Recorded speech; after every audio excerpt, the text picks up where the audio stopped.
Hey guys, in today's video I'm going to talk to you about some things that I don't like about Poshmark. Some cons, some things I wish they would change. The first thing I don't like about Poshmark is the fact that there's only one option for shipping.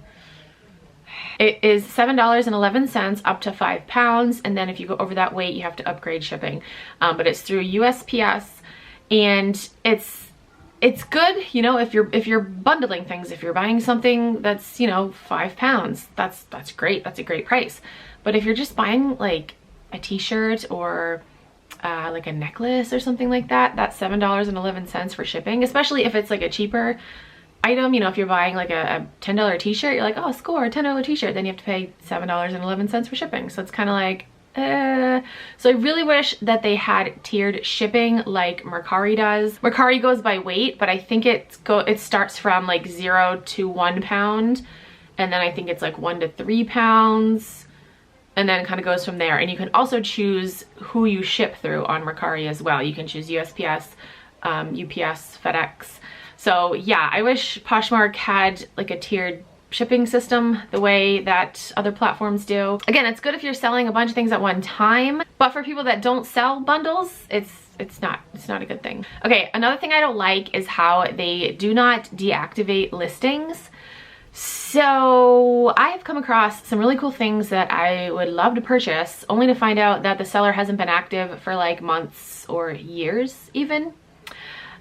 Yeah, that's super frustrating. You can go on somebody's closet and see when they were last active. So if you were to go to mine, just go to the person's closet, you tap on about, right after where it says how long they've been on Poshmark. So like my profile says Posher since February 2016, last active this hour.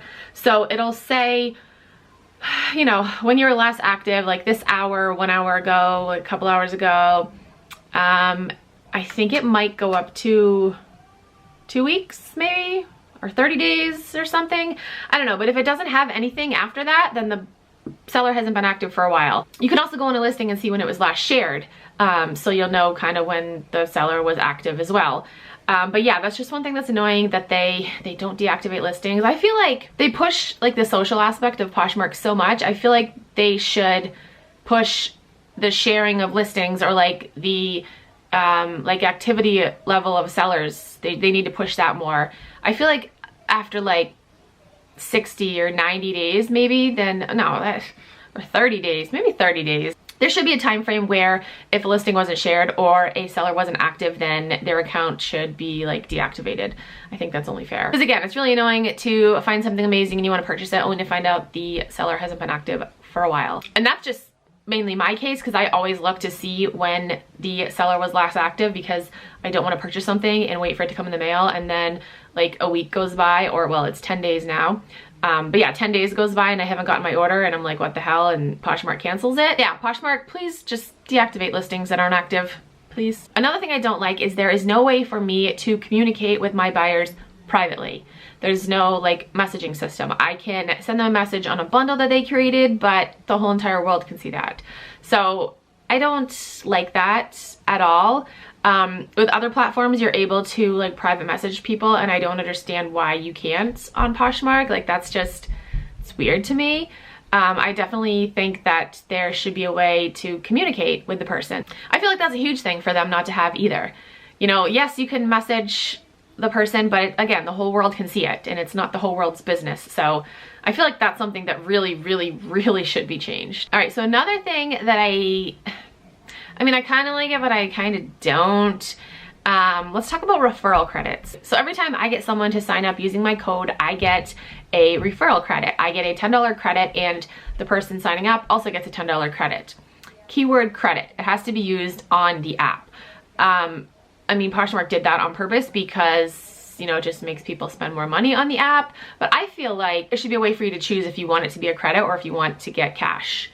That's just what I think. But again, I understand because they want people to turn around and spend it on the app because they'll make more money. Yes, I know. But I have recruited a lot of people on Poshmark. Let me see. 559 people I've recruited on Poshmark.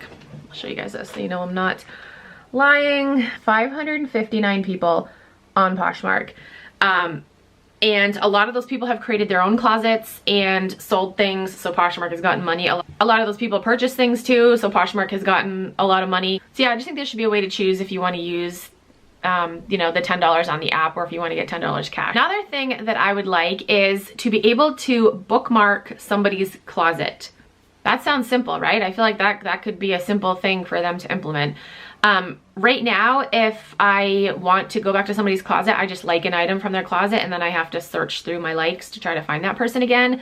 I feel like there should just be a way to bookmark someone's closet. Like that seems like such a simple thing. Again, I don't understand why it's not possible or why they haven't done that.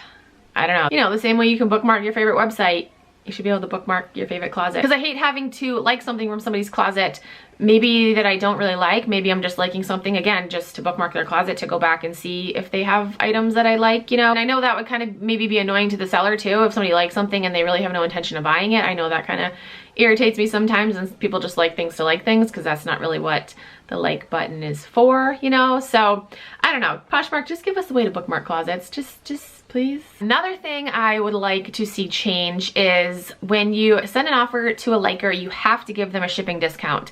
I think that should be optional. It is optional. If you create a bundle for someone, you don't have to give them a shipping discount. You can, but you don't have to. I feel like it should be the same way with an offer to liker. I feel like it should be optional too.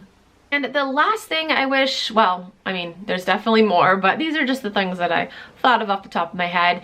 But it is a way to see like analytics for your closet. Not necessarily like, I don't want to get crazy, like where are people coming from, you know, like the ages of people, stuff like that. I just want to see how many views a listing gets, or how many views to my closet. Like, I think it'd be cool to be able to see how many people view your closet, like click on your closet, and then views for a listing. You can do that on Mercari.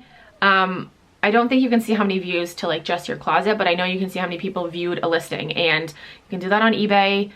I don't understand why you can't do it on Poshmark. Really, the only way you can tell if people are looking, kind of, sorta, and not even though.